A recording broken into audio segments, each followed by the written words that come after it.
If you react every time someone pokes your insecurities, you aren't a man in control. You are a puppet whose strings are being pulled by everyone except yourself. Most men think that exploding with anger or collapsing into sadness is a sign of intensity or passion. But in the world of high-stakes psychology, it is actually a yielding of power.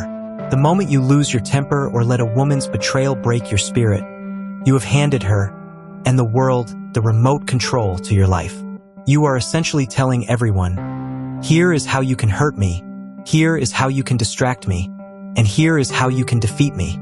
Today, we are going to perform a systemic purge of the reactive mind. We are going to break down why your emotions are often lies told by a wounded ego, and how to build a psychological firebreak that keeps the world's chaos from burning down your internal empire. If you're tired of being a slave to your first impulse, it's time to stop feeling and start architecting. Let's dismantle the emotional hijack before you lose another year of your life to a mood you didn't choose. The first concept we have to master is the amygdala hijack. Inside your brain, there is a panic button designed to keep you alive in the wild. But in the modern world, that button is being pressed by unread texts, disrespectful comments, and relationship anxiety. When your emotions take the wheel, your rational mind is kicked into the trunk. You stop being a strategist and start being an animal. The sovereign man understands that an emotional response is almost always a low-value response. It is a reflex based on fear, not logic. If you act while you are hot, you are guaranteed to burn your own house down. You need to learn the difference between experiencing a feeling and becoming the feeling. You can feel anger without being angry. You can feel betrayal without being broken. This leads directly into the ghost in the machine. Most of your painful emotions aren't actually about what is happening now. They are echoes of old wounds. When a woman ignores you and you feel that crushing desperation, that isn't about her. It's about the child inside you who is terrified of abandonment. You aren't fighting a current battle. You are replaying a historical defeat. The sovereign man performs a real-time audit. He asks, is this feeling relevant to my mission today? Or is this a ghost trying to haunt my future? If the emotion doesn't serve the objective, it is noise. And you don't negotiate with noise, you mute it. Think about the slow-motion implosion of Marcus. Marcus was a man who wore his heart on his sleeve, which is just a polite way of saying he was psychologically unprotected. When he suspected his partner, Sarah, was disrespecting the boundary of their relationship, Marcus didn't observe. He exploded. He sent paragraphs of rage-filled texts. He showed up at her workplace. He begged for clarity while screaming for truth. Marcus is the loser in our story because he allowed his internal storm to dictate his external strategy. By reacting with volatility, he gave Sarah the perfect excuse to label him as toxic and unstable. His emotions became the smokescreen she used to hide her own transgressions. He thought his rage made him look powerful, but it actually made him look pathetic. He was vomiting his vulnerability all over the place, and in doing so, he liquidated his dignity. He spent months apologizing for his reaction to her action, effectively financing his own gaslighting. He proved that a man who cannot govern his vessel will eventually be wrecked by the waves of his own making. He lost the girl, the respect, and his sanity because he couldn't sit in the silence for 10 minutes before speaking. The third pillar of control is the sovereign pause. Between the stimulus, what happens to you, and the response, what you do, there is a gap. In that gap lies your freedom. The slave reacts instantly. The sovereign expands the gap. When someone insults you or betrays you, your ego wants to strike back immediately to protect its image. But the sovereign man knows his image is indestructible if he doesn't validate the attack. He steps into the gap. He breathes. He observes the chemical surge in his body like a scientist watching a reaction in a beaker. He doesn't suppress the emotion. He identifies with it. He says, "There is anger present, not I am angry." This shift in language is a shift in power. The fourth realization is the resource drain. Every time you get emotional, you are spending your life force. You only have a certain amount of cognitive energy each day.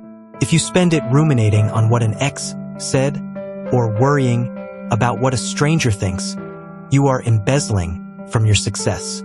You are paying interest on a debt you don't even owe. The sovereign man treats his attention like capital. He asks, is this emotion ROI positive?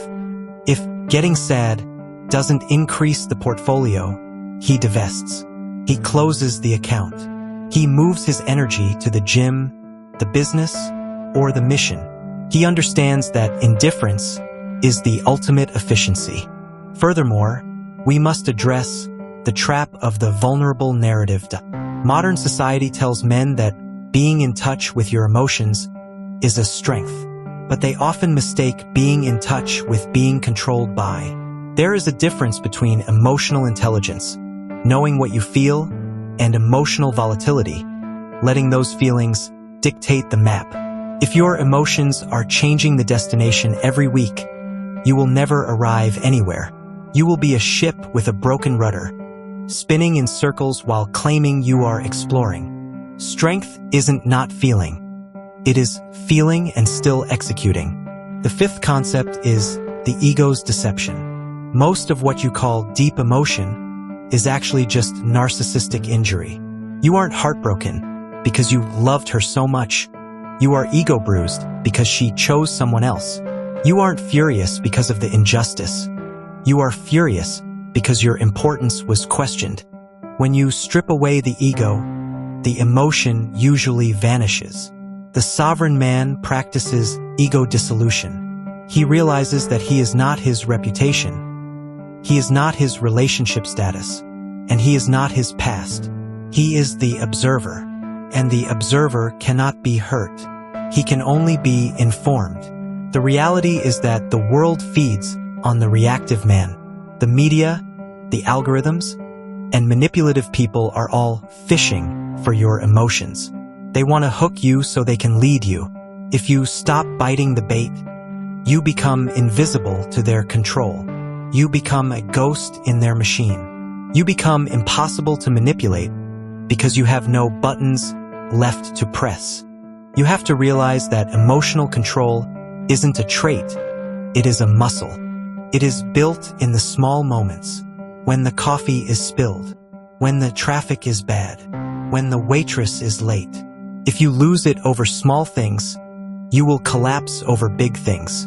You are training for the war of the betrayal in the peace of the morning. Every time you choose the pause over the reaction, you are adding a brick to your internal fortress. Stop wishing for a life without stress and start building a mind that thrives in the fire. Most people react. Few people understand. If you're here to think deeper, not louder, you belong here. Subscribe and stay with the ones who choose clarity over noise. Leave a comment if you're part of the conversation. Just awareness. The sixth major concept in the sovereign mindset is the law of cognitive distance. Most men live inside their emotions. When they feel jealousy, they become a jealous man. But the sovereign man learns to stand behind the emotion. He treats his feelings like weather. He says, "It is raining anxiety today, but I am not the rain. I am the mountain that the rain is falling on." By creating this distance, you depower the charge of the event. You realize that an emotion is just a biological sensation, a pulse of adrenaline, a tightness in the chest, a flash of heat. It is data, not direction. It is telling you something is happening, but it doesn't have the authority to tell you what to do. This leads directly into the reactive vacuum. In any conflict, especially with a manipulative partner, the other person is fishing for a reaction. They cast the bait of an insult or a betrayal because they want to control the atmosphere. If you react, you have bitten the hook. You are now being reeled in. But if you refuse to respond, If you create a vacuum, they lose their balance. They are pushing against a shadow. There is no resistance to validate their attack. The sovereign man knows that silence is the loudest response he can give to disrespect. Let's look at the stoic resurrection of Elias. Elias was a man who had lost everything because he couldn't manage his heat. His anger had burned down his first marriage and singed his professional reputation. When his second partner, Maya, tried to weaponize his past during a calculated argument, Elias didn't bite. He didn't defend. He didn't scream about the injustice of her words. Elias is the winner in our story because he practiced the law of the emotional blackout. He looked at Maya not with fury, but with clinical observation. He saw her anger as a performance. He detached his ego from the insult. He realized that her words were just tools she was using to try and reoccupy his mental territory. Elias won because he realized that he who controls the pulse of the room wins the war for the reality.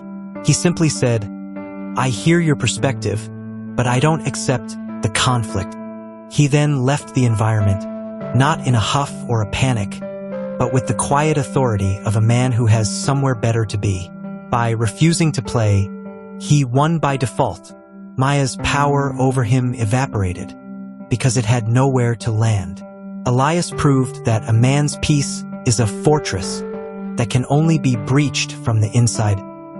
He rebuilt his life on a foundation of granite because he stopped letting the winds of other people's chaos move his compass. The ninth major realization is the biochemical hijack. You have to understand that when you are triggered, your body is flooding you with stress hormones designed for physical combat. If you try to think while flooded, you are thinking through a filter of violence. The sovereign man never makes a decision or engages in a discussion while his heart rate is over 100 beats per minute. He declares a recess. He walks. He breathes. He waits for the chemicals to drain before he re-enters the arena. He knows that logic is the first casualty of adrenaline. We must also address the addiction to the struggle. Many men subconsciously invite emotion because they don't know who they are without the conflict. They feel bored in peace. They pick fights or chase high-conflict women because the emotional roller coaster makes them feel important. This is masculine malfunction. You are confusing drama with purpose. Sovereignty is quiet. Sovereignty is stable. If you need a crisis to feel alive, you are still a child playing with matches. You must learn to value the stillness. Furthermore, behavioral observations suggest that the man who needs to be understood is always vulnerable to the liar. If you are emotionally driven to prove you are right, you will argue for hours with someone who doesn't care about the truth. You are bleeding out your time for a validation that will never come. The sovereign man doesn't need you to understand him. He understands himself. That is sufficient. He exits the argument because he values his time more than your agreement. The final psychological shift is moving from emotional suppression to emotional transmutation. You don't kill the fire, you use it to power the engine. When you feel rage or heartbreak, don't vent it through words or destructive acts. Funnel it into your deadlift, your sales calls, or your craft. Take that raw energy and force it into tangible growth. The sovereign man is a transformer. He takes the lead of pain and turns it into the gold of achievement. The reality is that an uncontrolled emotion is a security leak in the fortress of your life. You are the captain. You are the commander. If the crew is mutinying because of a bad mood, restore order with the iron will of objective reality. I have a smart, reflective question for the men who are tired of the strings and ready for the sword. If you were leading an army into a life or death battle, would you trust a general who changed the strategy every time he felt sad, angry, or insecure? Or would you demand a leader who could stare into the abyss of his own fear and still issue the order to advance? Drop a comment below and share your sovereign insight. What was the moment you realized that losing your temper was actually losing your power? How has your life changed since you started observing the storm instead of being the storm? Let the Brotherhood know how you cut the strings of the reactive puppet. Your stillness is the anchor for the man drowning in the waves. Let's build the Council of Sovereign Men together. If you're still here, you weren't just watching. You were paying attention. That means you're done with noise and ready for clarity. If that's you, subscribe and stay connected to this space. Drop a comment with what stood out. I read them. Stay grounded. Stay aware. I'll see you in the next one.